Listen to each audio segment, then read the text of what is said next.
할렐루야. 네, 잘 오셨습니다. 한 주간 잘 지내셨죠? 요즘에는 하루에 한 번은 꼭 비가 오는 것 같아요. 그래서 무더운 날씨가 지속되는데 항상 건강 잘 챙기시기를 부탁드리겠습니다. 어느덧 벌써 8월입니다. 시간 너무 빠르죠. 2024년에 거의 3분의 2 가량이 흘러가고 있는데 남은 한 해 동안에 계획하신 것들, 희망으로 품으셨던 것들을 잘 일구어 가시기를 간절히 소망합니다. 이 멘트를 쓰면서 김민호 너나 잘하자 너나 이런 생각을 많이 했어요. 참 계획 많았는데 개인적으로 얼마큼 많은 것들을 지금 준비하고 일구고 있는지를 되돌아봤을 때 제 자신은 굉장히 부끄럽더라고요. 그래서 저와 같이 우리 성도님들도 그렇게 값진 인생 살아가시기를 부탁드리겠습니다. 우리 좌우 앞뒤에 계신 분들과 이렇게 인사하겠습니다. 오늘도 잘 오셨습니다. 잘 오셨습니다. 또 이렇게 한번 인사를 해볼까요? 당신의 삶은 값진 인생입니다. 값진 인생입니다. 네, 좋죠. 네, 좋습니다. 네, 오늘은 여호수아서 11장 6절에서 15절까지의 본문을 근거로 우리가 순종과 불순종 사이에서라는 제목으로 함께 은혜를 나누고자 합니다. 우리가 본문을 읽기로는 11장 6절에서 15절까지를 읽긴 했지만 11장 전체의 본문을 근거로 순종과 불순종 사이에서라는 제목으로 함께 은혜를 나누고자 합니다. 지난주에는 우리가 여호수아서 10장의 말씀을 함께 나눴죠. 기브온 족속이 배신했다라는 것을 알게 된 가나안 남부 쪽에 살았던 그 모든 사람들이 연합을 이루어서 기브온 족속을 치고자 했었습니다. 이때 기브온 족속은 도움을 이스라엘에게 청해서 전쟁을 하게 됩니다. 근데 그 전쟁에서 누가 이깁니까? 하나님이 이스라엘 백성들의 편이 되어주셔서 그들이 이기게 되죠. 그런데 그 이긴 방법이 참으로 특이했습니다. 성경을 보니까 칼로 죽은 사람보다 하나님께서 하늘에서 우박을 내려서 그 우박에 맞아 죽은 사람이 더 많았다라고 이야기를 하고 있고요. 또 전쟁하는 와중에 여호수아가 기도를 하죠. 태양아 멈춰라, 달아 멈춰라 라고 이야기했을 때 실제로 멈추게 됨에 따라 전쟁이 끊이지 않고 끝까지 마무리 지을 수 있었던 것이 지난주 우리가 함께 나눴던 말씀입니다. 이렇게 전쟁에만 우리가 집중하면서 보게 되면 어떤 전쟁의 승리와 패배만 초점을 맞추게 되고, 우리도 신앙생활을 하면서 어떻게 본다면 전쟁과 같은 일상 가운데서 나의 성공과 실패에만 우리가 집중하면서 살아가게 되는데, 사실 이러한 것들보다 더 중요한 것이 있다라고 지난주에 말씀을 드렸죠. 그 첫 번째로 중요한 것은 내 삶의 주도권을 누가 갖고 있는지가 너무나 중요하다고 말씀드렸고, 두 번째로는 내 삶의 주도권을 하나님이 붙잡고 계셨을 때에 나는 과연 무엇을 하고 있는지가 너무나 중요하다고 말씀드렸습니다. 여러분, 성공과 실패 그 기준이 참으로 애매해요. 더 큰 성공을 거둔 사람의 앞에서는 나의 성공이 굉장히 비참해 보일 수가 있고요. 나보다 더 큰 실패를 맛본 사람에게 있어서 나의 실패는 굉장히 큰 성공처럼 보일 수 있기 때문에 우리는 인생의 성공과 실패, 전쟁과 같은 인생 가운데서 전쟁의 승리와 패배에 우리가 연연하기보다는 정말로 내 삶 가운데 주도권을 하나님이 붙잡고 계셔서 하나님이 인도하시는 그 가운데 우리가 순종하며 나아가면 그 길이 언제나 은혜의 길 라는 것을 우리가 깨닫고 살아가야 한다라고 말씀을 드렸습니다. 그 가운데 우리가 반드시 해야 할 것은 끝까지 그 하나님 믿고 믿음으로 우리가 기도하고 그의 말씀에 순종하면서 살아갈 수 있다고 한다면 하나님께서 항상 우리를 푸른 풀밭과 쉴만한 물가로 인도하시는 분이다 라고 이렇게 말씀을 드렸습니다. 지난 한 주간 여러분들의 삶 주도권 하나님께 내어드리셨습니까? 네, 아멘. 네, 좋습니다. 내어드리셨고 또 그 가운데 믿으셨고 또한 기도하셨고 또 순종하셨죠. 그렇기 때문에 우리가 이 자리에 안전하게 다시금 주의 전에 나와서 예배할 수 있는 것이라 믿습니다. 이제 오늘 우리 함께 오늘 말씀을 나누고자 합니다. 지난주에는 가나안 남부의 연합을 이뤘던 사람들과 전쟁을 이루었다라고 한다면, 오늘 말씀은 가나안 북부에 살고 있었던 사람들이 연합을 이루어서 이스라엘 백성들과 이제 전쟁을 일구는 장면입니다. 실질적으로 오늘 말씀까지 여호수아서를 보시면 오늘 말씀이 이제 전쟁의 이야기는 다 끝이에요. 그리고 그 이후의 본문을 보시면 점령한 땅들에 대해서 이제 지파별로 이렇게 다른 땅을 분배해주는 모습이 등장을 합니다. 목사님, 그동안 전쟁 이야기가 너무 흥미롭고 재밌었는데 끝나서 너무나 아쉬워요. 어떻게 해요? 유튜브 보시라니까. 유튜브 보시면 돼요. 듣고 또 들으셔서 계속 보시면 좋을 듯 합니다. 오늘 말씀을 보시면 지난주에는 가나안 남부에 그 연합 세력을 주도했던 예루살렘의 왕 아도니세덱이 있었다고 한다면, 오늘 말씀에서는 가나안 북부의 지방에 살았던 사람 중에 그 하솔왕 야빈이라는 왕이 그 주도를 하면서 이제 전쟁을 준비하고 있습니다. 근데 이 전쟁이요, 그 전에 전쟁하고 조금 스케일이 달라요. 좀 더 이스라엘 백성들에게는 더 위협적이고 더 힘든 전쟁이 될 듯합니다. 4절 말씀을 보시면 이렇게 언급합니다. 그들이 그 모든 군대를 거느리고 나왔으니 백성이 많아 해변에 수많은 모래 같고 말과 병거도 심히 많았으며 라고 이야기합니다.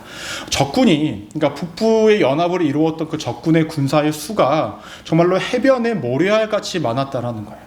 즉 셀 수 없이 너무나 많은 사람들이 있었고, 그들의 주력 무기가 무엇입니까? 말과 병거라고 이야기를 합니다. 지금으로 따지면 말과 병거는요, 탱크, 그 다음에 장갑차를 타고 전쟁을 하는 거예요. 그런데 이스라엘 백성들에게는 이러한 무기가 있었을까요? 없었죠. 수많은 사람들이 적군이 눈앞에 있고 이러한 무기를 앞두고 있기 때문에 이스라엘 백성들의 마음 가운데는 굉장히 두려운 상황이었습니다. 그런데요, 참으로 재밌는 것은 하나님께서 이때 말씀하시는 것이 6절 말씀을 보시면 이렇게 언급합니다.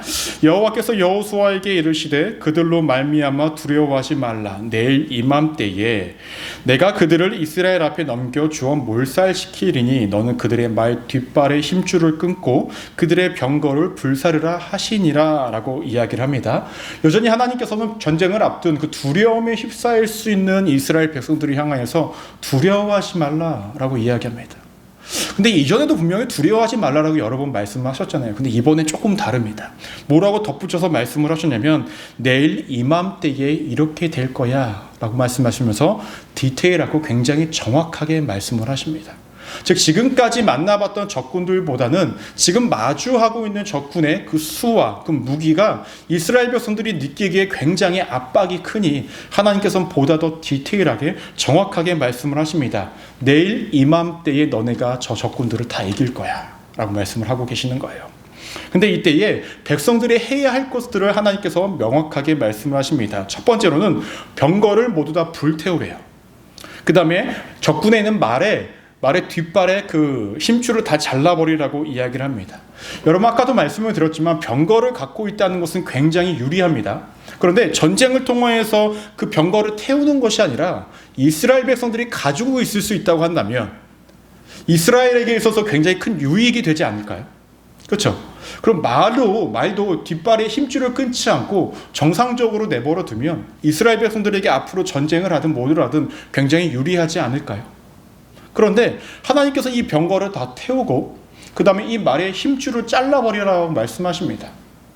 여러분 말이요, 그 뒤에 발의 힘줄을 자르면 달릴 수 있을까요? 빨리? 더 이상 전쟁에서 사용할 수 없는 말입니다. 그런데 당시에는 이런 말들이 생겼을 때 어디에서 사용을 했냐면 가정에서 사용을 할 때요. 농경을 할 때나 그럴 때 어쨌든 말이 힘이 좋으니까 그렇게 사용했다라는 것입니다. 근데 여하튼 중요한 건 전쟁에는 더 이상 사용할 수 없는 말이 됩니다. 왜 하나님께서는 이 병거를 태우고 그 다음에 말의 힘줄을 끊으라 라고 말씀을 하셨는가라는 것입니다. 이유는 간단합니다. 이스라엘 백성들이 이 병거를 가지게 되고 이 말을 가지게 되면 더 이상 하나님을 의지하려 하지 않을 것입니다. 그들은 그 말과 병거를 의지하려 할 것이고 오직 자신들의 어떠한 의로움을 드러내기 위해 앞장서고 전쟁을 할 것이기 때문에 그러합니다. 여러분 사람이라는 사람의 기억력이 굉장히 편파적이에요. 그렇죠? 이스라엘 백성들이 말과 병거를 갖게 된다.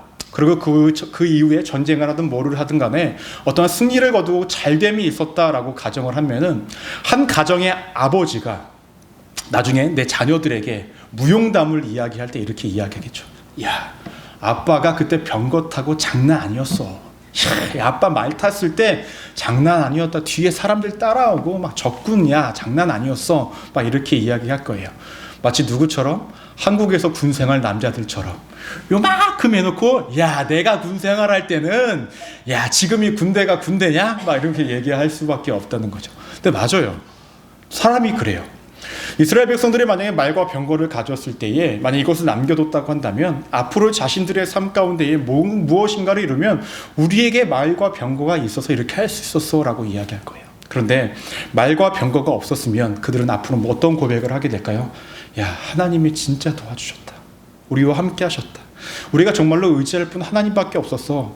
야 너 앞으로 살아갈 때 네가 가진 어떠한 것들을 의지하기보다는 하나님을 의지하면서 살아라 라는 이러한 믿음의 유업을 또 믿음의 이 유산을 잘 물려주지 않겠습니까? 하나님이 이러한 것들 때문에 이 모든 말과 그 다음에 이 병거를 그들에게 두지 말라라고 말씀을 하신 것입니다. 여하튼 다시 말씀으로 돌아오면 이스라엘 백성들이 이제 공격을 하기를 시작합니다. 전쟁을 하는데 그 전쟁의 방법이 이번에도 기습이에요. 마음을 안도함을 갖고 적군이 있을 때 기습을 하면서 공격을 합니다. 그리고 하나님께서 약속하신 대로 가나안 남부의 모든 족속들을 이스라엘 백성들에게 넘겨줍니다. 그리고 이스라엘 백성들을 도망하는 자들도 다 죽이고요. 더 나아가서 하나님의 말씀하신 대로 병거를 다 불태웁니다. 그리고 말에 뒷발의 힘줄도 다 잘라버립니다. 그리고 하나님 말씀하신 대로 다 순종을 합니다. 근데 여러분 이러한 생각 혹시 안 해보셨습니까? 목사님 근데 지난주에 우리가 말씀을 나눴을 때는 하나님이 칼로 죽인 사람보다 우박으로 죽인 사람이 더 많았다고 한다면 이번에도 우박 좀 내려주시면 심플하지 않아요? 굉장히 쉽게 끝나지 않아요? 그렇지 않습니까? 굳이 뭐 나가서 싸울 필요는 뭐가 있습니까? 하늘에서 우박 좀 떨어지게 하면 다 죽어버릴 텐데. 그렇잖아요. 이렇게 생각할 수 있는 게 우리들의 생각이고 당시 이스라엘 백성들도 사실 그러한 하나님의 우박을 기대하고 있었을지도 몰라요. 하나님께서는 이번에는 우박을 내리지 않고 이스라엘 백성들이 직접 싸우게 하십니다. 왜 그러셨을까요? 이번 전쟁에는 하나님이 별로 관심이 없어서 그러셨을까요? 아닙니다.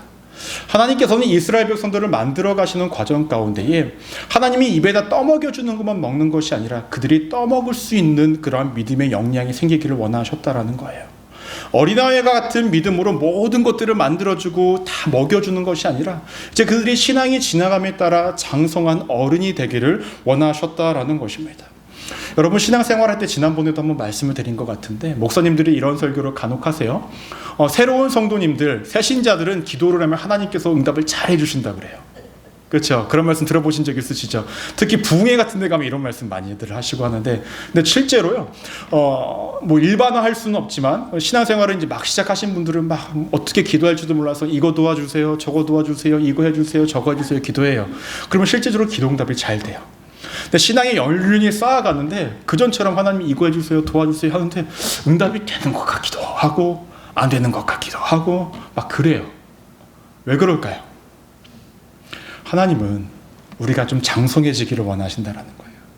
언제까지나 엄마 아빠가 입에 넣어주는 것만 먹으면서 살아가는 것이 아니라 하나님께서 모든 상황과 환경을 바꿔서 그가 살아갈 수 있도록 만들어주는 것이 아니라 어려운 상황과 환경 가운데서도 우리에게 강함을 주셔서 그 강함을 통해 세상 가운데 살아가시기를 원하기 때문에 우리 눈앞에 보이는 가시적인 응답보다는 되려 우리를 더 세상 속에서 강하고 담대하고 강건하게 만들어주시는 응답을 먼저 읽으실 때가 많이 있다는 것입니다.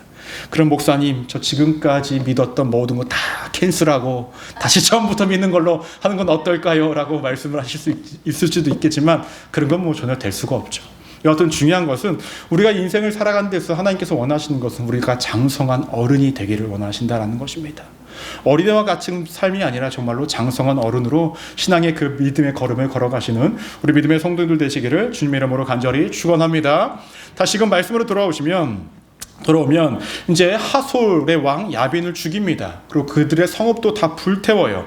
근데 말씀을 다 읽어 내려가다 보시면 가나안 연합 이루었던 그 북부의 모든 성읍들을 불태웠던 것이 아니라 불태웠던 성읍은 하솔만 불태웠다라고 이야기를 하고 나머지 지역에서는 하나님께서 허락하에 그들의 어떤 재산과 전리품으로 챙길 수 있게 만드셨다라는 거예요. 지금까지 하나님께서 모든 성읍을 불태우라라고 말씀하셨는데 꼭 태우라고 말씀하신 딱 세 군데가 있었습니다. 첫 번째로는 여리고, 그 다음에 아이성, 그 다음에 이 하솔, 이 성읍만 태우게 하셨습니다. 그리고 나머지의 것들은 태우지 말고 이스라엘 백성들이 전리품도 하나님이 주실 것들을 다 주십니다. 왜 하나님께서 이렇게 하셨는가라는 거예요. 우리가 신명기 6장 10절에서 11절 말씀을 보시면 이미 하나님께서 말씀하신 부분이었습니다. 우리 함께 한번 읽어볼까요? 시작. 내 하나님 여호와께서 내 조상 아브람과 이삭과 야곱을 향하여 내게 주리라 맹세하신 땅으로 너를 들어가게 하시고 내가 건축하지 아니한 크고 아름다운 성읍을 얻게 하시며 11절이요 내가 채우지 아니한 아름다운 물건을 가득한 집을 얻게 내가 파지 아니한 우물을 차지하게 하시며 내가 심지 아니한 포도원과 감람나무를 차지하게 하사 내게 배불리 먹게 하실 때에 라고 이야기합니다. 이 말씀이 이겁니다.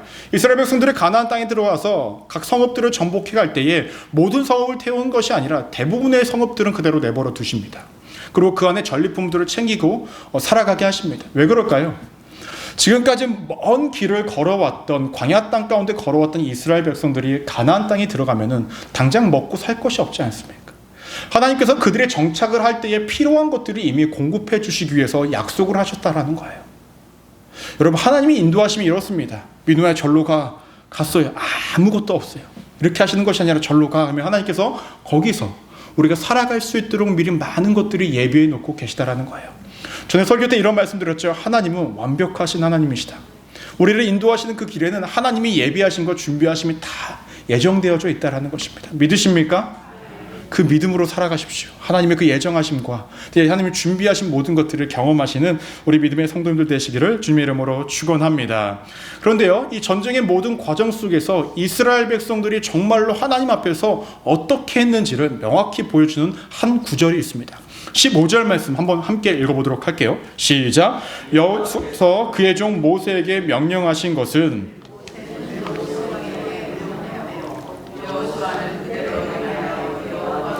모세에게 명하신 모든 것을 하나도 행하지 아니한 것이 없었더라라고 이야기합니다. 지금까지 하나님이 모세가 여호수아에게 명령하신 그 모든 것들을 여호수아와 이스라엘 백성들이 하나도 남김없이 순종했다라고 성경에서는 이야기하고 있습니다. 그래서 우리가 첫 번째로 기억하셔야 될 것은 무엇이냐면 순종이 이끄는 삶을 살아가야 한다라는 거예요. 따라해볼까요? 순종이 이끄는 삶을 살아가십시오. 여러분, 지금까지 여호수아서 말씀을 나누면서 가장 많이 나왔던 말이 무엇일까요? 순종이에요. 순종. 모든 전쟁에서도 하나님께서 원하셨던 것은 순종이었고, 순종하면 하나님의 은혜를 받고, 순종하지 않으면 하나님이 은혜를 주시지 않는 그 모습들이 명확하게 성경 이곳저곳에서 등장을 하고 있었습니다. 그런데 순종을 하나님께서 요구하시는 그 상황이 순종하기 쉬운 상황들이었습니까? 그렇지 않죠. 전쟁을 앞두고 할례를 해야 했고, 여리고성을 돌아야만 했고, 전리품을 챙기고 싶은데 챙기지 말라고도 말씀을 하셨고, 지금까지 경험해 보지 못한 수많은 그 적군을 앞에 두고 전쟁을 나가라고 말씀하시니 이스라엘 백성들의 입장에서는 그 모든 말씀에 순종하는 것이 여간 쉽지 않습니다. 너무나 힘겹고 어려운 상황이었다는 거예요. 인간적으로 생각했을 때는 순종하고 싶지도 않고 순종하는 것이 불가능해 보이는 그러한 상황 가운데 놓여졌었다라는 것입니다.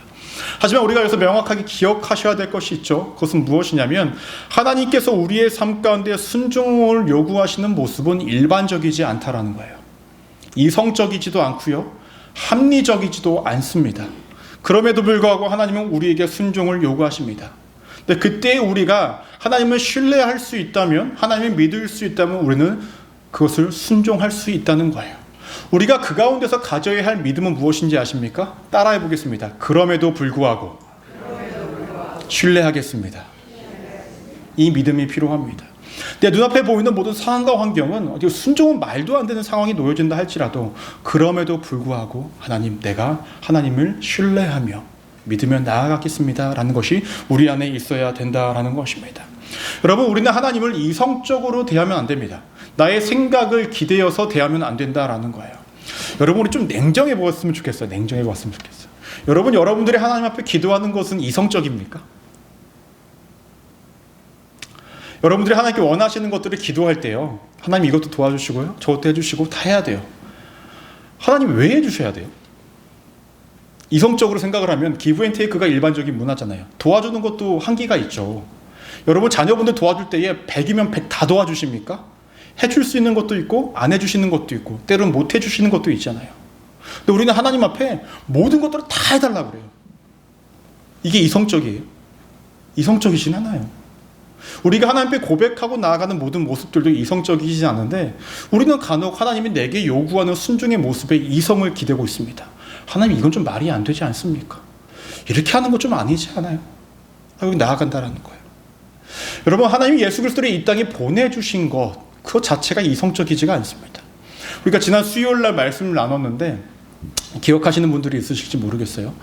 하나님께서 예수 그리스도를 이 땅에 보내주셔서 십자가에 못 박혀서 우리를 이제 죄에서 우리를 사서 우리를 구원해 주셨는데, 그 방법이 어떠한 방법이었냐면은 우리를 입양했다라고 성경에서는 이야기를 하는데, 그 입양의 방법이 이성적이지가 않습니다. 어떠한 방법이었습니까? 기존에 있던 내 자녀를 죽이고 새로운 자녀를 입양하는 방법이 하나님이 우리를 구원하신 방법이었다는 거예요. 하나님은 자신의 아들인 예수 그리스도를 십자가에 못 박고 죽게 함으로 통하여서 우리가 구원을 받을 수 있도록 인도해 주셨다라는 거예요. 여러분, 이게 이성적입니까? 여러분, 그렇게 하실 수 있으시겠어요? 여러분들의 자녀 한 명을 입양을 할 건데 그 조건이 내가 기존에 낳은 자녀를 죽여야 한대요. 하시겠냐라는 거예요. 안 하죠. 이성적이지가 않아요. 이미 내게 주신 사랑과 은혜 모든 것들은 이성적이지가 않습니다. 그런데 우리는 내가 순종하기 어려운 것들을 하나님 앞에 이야기할 때 뭐라고 이야기합니까? 하나님, 이건 좀 아닌 것 같아요. 내가 아무리 생각해봤는데 이건 아닌 것 같아요 라고 이야기를 하고 있다는 거예요. 이미 우리가 하나님께 받은 많은 은혜와 사랑은 이성적이지 않고 그저 하나님이 주실 수 있는 최선의 것, 최상의 것들을 우리에게 주심에도 불구하고 말입니다. 여러분, 우리가 조금은 생각의 관점을 바꿔야 합니다. 여러분, 순종이라는 것을 우리의 삶 가운데 하나님이 요구하시는 삶이라고 한다면 우리는 그 길 따라야 합니다. 우리는 잘못 생각하고 있는 것이 있어요. 그것은 무엇이냐면 우리가 순종을 하면 은혜를 받습니다. 맞습니까? 은혜도 안 받으세요? 우리가 순종을 하면 하나님께 은혜를 받아요. 그렇죠? 맞죠? 다시 한번 묻겠습니다. 우리가 순종을 하면 은혜를 받습니까? 안 받습니까? 예, 받습니다. 그럼 우리가 불순종하면 하나님께 벌을 받습니까? 아무것도 안 받아요. 그런데 왜 하나님은 우리에게 순종을 요구하시는가라는 거예요. 제가 곰곰이 생각해 보니까 이러한 것 같아요. 뭐냐면 하나님께서 우리에게 순종을 요구하시는 것은 하나님이 우리가 하나님께 순종하는 것에 대해서 하나님께 와, 내 말 잘 따랐어. 아이고 기분 좋다. 가봐, 너 내 말 따라야지. 이것을 요구하시는 것이 아니라 우리가 순종하지 않는 삶 가운데, 이 세상 가운데 살아간다면 그 삶 가운데 우리의 삶에 은혜롭지 않은 많은 것들이 우리의 삶에 주어질 것이기 때문에 순종 여부와는 관계없이 우리가 그대로 살아가면 우리의 삶에는 세상의 악과 어둠과 힘겨움이 주어질 것이기 때문에 하나님은 그것을 아셔서 우리에게 미리 말씀을 하시는 거죠. 너 이거 순종해야 돼. 안 그러면 내가 벌을 주는 것이 아니라 너가 그대로 살아가면 너의 영적으로, 너의 삶적으로 힘겨움이 와. 그러니까 너 순종해야 돼 라는 거예요. 즉 하나님이 우리에게 요구하시는 순종이라는 것은 하나님의 만족을 위한 것이 아니라 전적으로 우리를 위한 순종이었다는 것입니다. 믿으십니까? 이것을 우리가 명확하게 기억을 해야 됩니다. 우리가 무슨 하나님 앞에 기브 앤 테이크를 하면서 내가 순종을 하니까 축복을 받고 순종을 안 하면 벌을 받고 그래 이번엔 벌을 받겠다, 불순종해야 되겠다, 이게 아니라 불순종하는 그 삶이 우리의 삶에 안전치 않으니 하나님께서 계속 우리에게 순종을 요구하신다는 것 때문에 우리가 그 순종에 이끄는 삶을 살아가야 한다는 것입니다. 우리 성도님들, 순종의 그 요구가 하나님께서 우리에게 말씀하시는 것들이 힘겹고 어렵다 할지라도 반드시 해내십시오. 왜냐하면 그것이 나를 위한 순종입니다. 나를 위한 순종. 반드시 그렇게 살아가신 우리 믿음의 성도님들 되시기를 주님의 이름으로 간절히 축원합니다. 이어서 말씀을 보시면 하스월 야긴을 죽인 이후에 도망가는 사람들마저도 여호수아와 사람들이, 이스라엘 백성들이 다 죽이기를 시작을 합니다. 그리고 가나안 전 지역을 점령하게 되어지고요. 그리고 18절 말씀을 보시면 뭐라고 이야기하냐면 여호수아가 그 모든 왕들과 싸운 지가 오랫동안이라 라고 얘기합니다. 여러분, 우리가 성경을 봤을 때는 별로 오래된 것 같지 않은데요, 실적으로 이 전쟁이 얼마큼 됐냐면 최소 5년, 7년 그 이상의 전쟁이 이루어졌었다라는 거예요. 전쟁 오래되면 너무 힘듭니다. 그렇지 않습니까? 막 고개를 흔드시는 게 많이 해보신 것처럼 이게 집에서 남편분들하고의 전쟁을 얼마나 오래 하셨는지 모르겠지만 전쟁이 길어지면 참 쉽지 않아요. 그렇죠? 이런 거 얘기하실 때 너무 좋아하셔. 집에 가면 또 앞에 설교는 순종이고 뭐고 다 기억이 안 나지. 전쟁은 길면 힘들어. 남편과의 전쟁은 힘들어. 이것만 또 기억하고 가시지 마시고, 중요한 건 이 전쟁에서 모든 것들을 승리를 이뤘었던 이유가 무엇일까요? 우리는 순종이라고 말씀을 할 수 있지만 하나님이 근본적으로 먼저 하신 것이 있었습니다. 그것은 무엇이냐면 20절 말씀 우리 함께 한번 읽어보도록 하겠습니다. 시작. 그들이 마음이 완악하여 이스라엘을 대적하여 싸우러 온 것은 여호와께서 그리하신 것이라. 그들을 진멸하게 은혜를 입지 못하게 하시고 여호와께서 모세에게 명령하신 대로 그들을 멸하려 하심이었더라라고 이야기를 합니다. 하나님께서 이 가나안 백성들의 마음을 완악하게 했다라고 이야기를 합니다. 이 완악하게 했다라는 말씀 언제 기억하십니까? 그 애굽 땅에서 바로 왕의 그 마음을 완악하게 해서 이스라엘 백성들을 출애굽하지 못하게 해서 모든 10가지의 그 재앙을 다 맛보지 않습니까? 똑같습니다. 가나안 백성들을 마음을 완악하게 해서 하나님 앞에 굴복하지 않게 만들었다라는 거예요. 근데 이렇게 보면 하나님께서는 가나안 백성들을 죽이기를 원하셨는가? 좀 하나님 좀 편파적이지 않나? 너무 편애하는 거 아닌가라는 생각을 할 수가 있습니다. 그런데 여러분, 여기서 완악하게 했다라는 것은 정확히 무슨 뜻이냐면은, 원래 인간의 마음 가운데 있는 죄악을 하나님께서는 평소에 붙잡아서 죄를 짓지 못하게 끝까지 붙잡고 계셨다가 그들이 끝끝내 죄를 짓겠다고 발버둥치는 그때에게 하나님 잡았던 이 손을 놓아버리시는 겁니다. 이 잡았던 그 마음의 손을 딱 놓아버리시니 가나안 백성들이 어떻게 합니까? 하나님께 대적을 하기를 시작을 한다라는 거죠. 완악하게 했다라는 건 하나님께서 쥐고 있었던 그것들을 풀어버리신 것입니다. 그들을 죄를 짓게 만든 것이 아니라 죄를 지을 수밖에 없는 그들을 붙잡고 계시다가 그들이 지속적으로 악한 마음을 품으니 그들을 회복할 마음이 없으니 그들을 놓아버리셨다라는 거예요. 그래서 그들은 이스라엘 백성들에게 모두 다 죽게 되어졌다라고 성경에서는 이야기를 하고 있는 것입니다. 이런 거죠. 어린아이들이 어렸을 때에 막 이제 갓 걷기를 시작하면 어떻게 합니까? 엄마 손, 아빠 손 잡다가 이제 혼자 걸으러 막 혼자 가요. 그렇죠? 막 이렇게 막 가요. 가다가 그 손 딱 놓아주면 어떻게 혼자 가다가 푹 넘어져 버려요. 그거랑 똑같아요. 부모님들은 그 아이가 안전하게 걷게 하기 위해 손을 꽉 잡아주시죠. 잡아줘서 같이 걷습니다. 속도를 맞춰서. 근데 그 아이는 그 손을 계속 뿌리쳐요. 나 혼자 걷겠다고. 그러다가 팍 넘어지는 거랑 똑같다라는 거예요. 완악하다라는 것이. 여러분, 혹시 하나님께서 우리의 마음을 지금 붙잡고 계심을 아십니까? 죄악 가운데 살아갈 수 있는 우리를 딱 붙잡고 계셔서 죄 짓지 못하도록 붙잡기를 원하세요. 근데 우리가 지속적으로 계속 죄를 짓기로 애쓰면 어느 순간 확 나버리십니다. 그럼 우리는 그 자리에서 툭 넘어져 버릴 수밖에 없다는 것입니다. 하나님이 붙잡아 주실 때 감사하시기를 바랍니다. 붙잡아 주실 때. 참 쉽지 않아요. 근데 우리의 욕망과 우리의 욕구와 우리의 죄성은 하나님 좀 놔봐요. 알아서 할게. 이게 더 심해질 때가 많습니다. 하나님이 그 두 손 놓지 마시고 하나님 붙잡아 주신 그 마음 놓지 마시고 살아가시기를 부탁드리겠습니다. 그런데 말씀을 연이어서 보시면요, 21절과 22절 말씀 보시면 참 재밌는 말씀이 있어요. 21절 말씀 함께 읽겠습니다. 시작. 온 산지에서 아낙 사람들을 멸절하고 그가 또 그들의 성읍들을 진멸하여 바쳤으므로. 22절이요. 시작. 이스라엘 자손의 땅에는 아낙 사람들이 하나도 남지 아니하였고 가사와 가드와 아스돗에만 남았더라라고 이야기합니다. 여러분, 아낙 자손이 누굽니까? 아낙 자손. 창세기 6장 4절 말씀 보시면 네피림이란 족속들이 나와요. 그들의 후손이 아낙 자손이에요. 근데 그들은 누구냐면 거인족입니다. 거인족. 역사적으로 보면 거인족들이 실제로 있었대요. 예전에 정말로 키가 막 3m가 넘는 4m가 넘는 사람들이 있었다라고도 이야기를 하더라고요. 근데 이들이 어떠한 사람들이었냐면은 이스라엘 백성들이 가나안을 정탐했을 때에 뭐라고 고백을 하냐면 신명기 1장 28절 말씀을 보시면 그 백성은 우리보다 장대하며 그 성읍들은 크고 성곽은 하늘에 닿았으며 우리가 또 거기서 아낙 자손을 보았노라 하는도다 하기로라고 얘기합니다.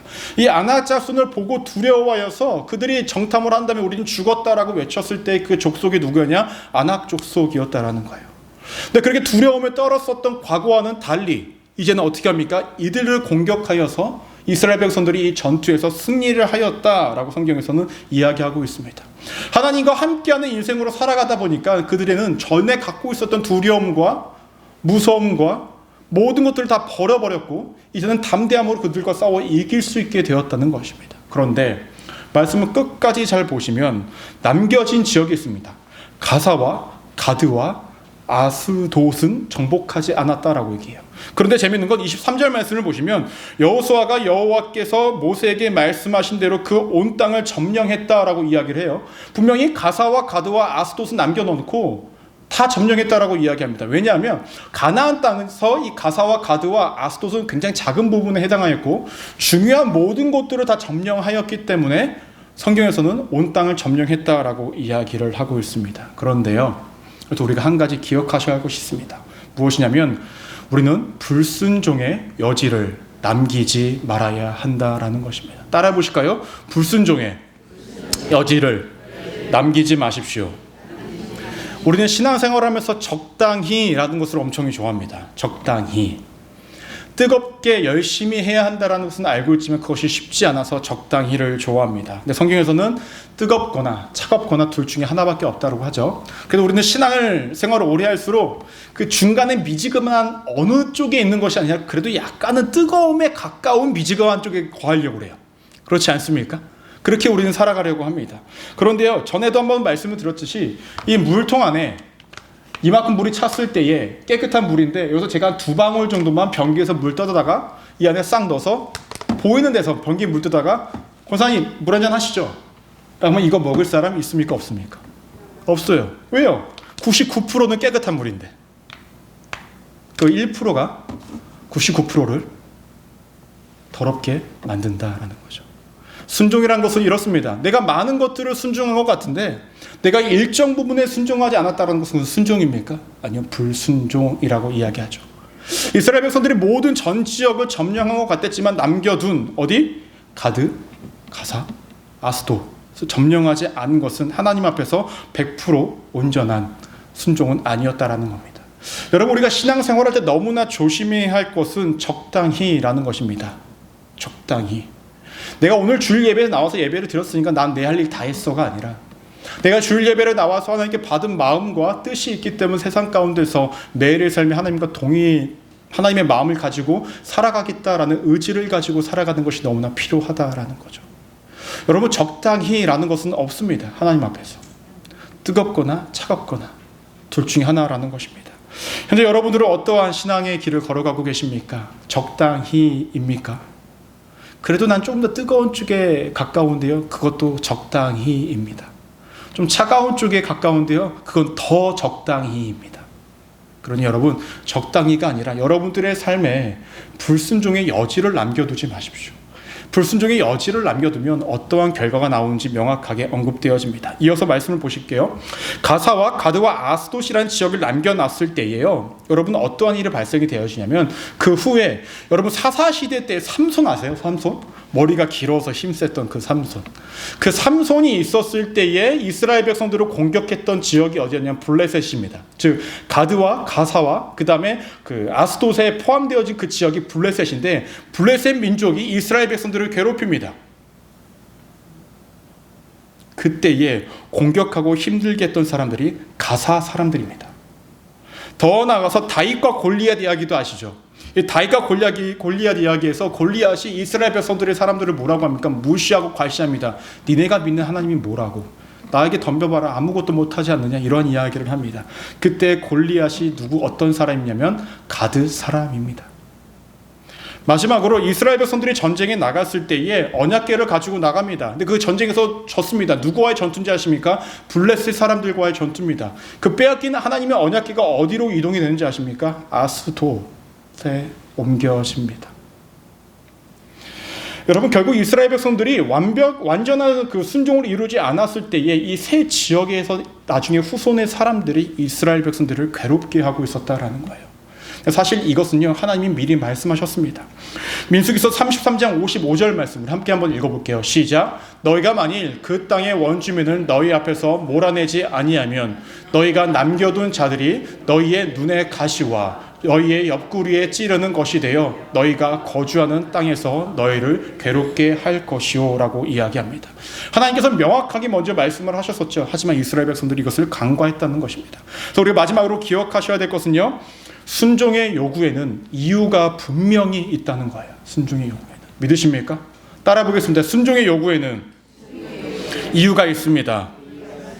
아까도 말씀드렸듯이 순종을 하나님께서 요구하실 때는 우리에게 벌을 내리시기 위한 목적이 아니었습니다. 우리를 살려내시기 위한 목적이었다는 겁니다.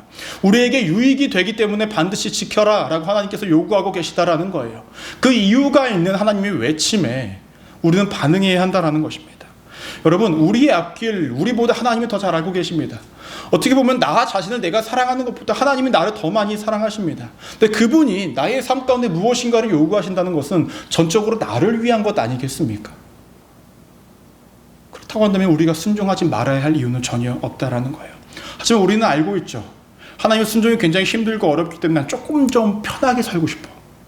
그래서 우리는 그 불순종을 선택하는 것이 우리의 삶이라는 거예요. 그러면 이미 내 삶 가운데 도처에 널려있는 나를 힘겹게 하는 것들을 내가 마주할 수밖에 없습니다. 하나님의 그 경고의 메시지를 잊지 마시기를 바랍니다. 민호야, 순종해라. 순복음 소망교회야, 순종해라. 누구누구야, 순종해라. 그 말씀에 하나님의 이유 있는 외침에, 이유 있는 간절함에 항상 반응하셔서 순종의 걸음걸음을 살아가시는 우리 믿음의 성도님들 되시기를 주님의 이름으로 간절히 축원합니다. 여러분, 순종과 불순종의 사이에서가 오늘의 말씀의 제목이었습니다. 여러분, 이 사이에서 지금 갈팡질팡하고 계십니까? 답은 정해졌습니다. 여러분들을 위한 답. 오늘 말씀을 통하여서 그 길 잘 걸어가셔서 언제나 하나님이 주시는 그 은혜 가운데 걸어가시는 삶을 살아가시는 우리 믿음의 성도님들 되시기를 주님의 이름으로 간절히 축원합니다. 기도하시겠습니다.